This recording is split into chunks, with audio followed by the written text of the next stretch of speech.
Well, let's dig in a little bit to the text. And maybe a good place to start is the actual word gender itself. This is interesting because looking historically at how the word has shifted from us using the term sex to refer to being male or female to using the term gender is itself interesting, and how that's related to probably one of the first, if not certainly one of the first in the long cast of characters in gender theory, Dr. John Money. So maybe you can talk a little bit about the word gender, how we've come to think of gender the way we do, and how John Money was involved in that. Yeah, one of the reasons why the word gender is particularly unhelpful in these dialogues is because it means so many different things to so many different people. Originally, the word came from a Greek root meaning the manner in which one generates. And that's pretty black and white, right? I mean, there's only two gametes. It's either a sperm or an egg, that's it. There's no spectrum of gametes. It's clearly one or clearly the other, that's it.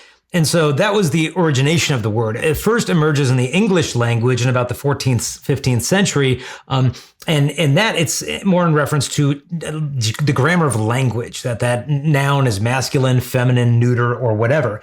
And that's predominantly what it was throughout English language through history.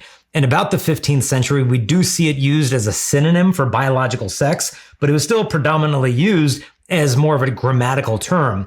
In the 1950s, 1955 is the first time we see it used in the term of gender roles by Dr. John Money, who was a psychologist, a child molester, an extremely broken individual. And he's the one who really started to divorce, not simply distinguish, but divorce gender from human sexuality. And from there, the feminists really played into some of his psychological theories. And then we had this idea not just of gender roles, which are social behaviors, but of gender identities, and then different genders. But even today, it's like, okay, you have a gender reveal party.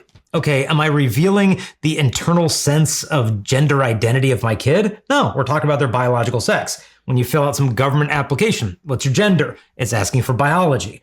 But then you go to a college orientation, it's like, what's your gender? Here's the list of 18 of them. It's like, well, wait a minute. Now we're talking about these perceived gender identities. And so I think it's really important we have a discussion on this. Like, what are we talking about here? And from a Catholic perspective, it's easier and more accurate to speak of one's sexual identity than it is of gender, because that doesn't divorce this internal sense of self from the biological reality of who we are as men and women.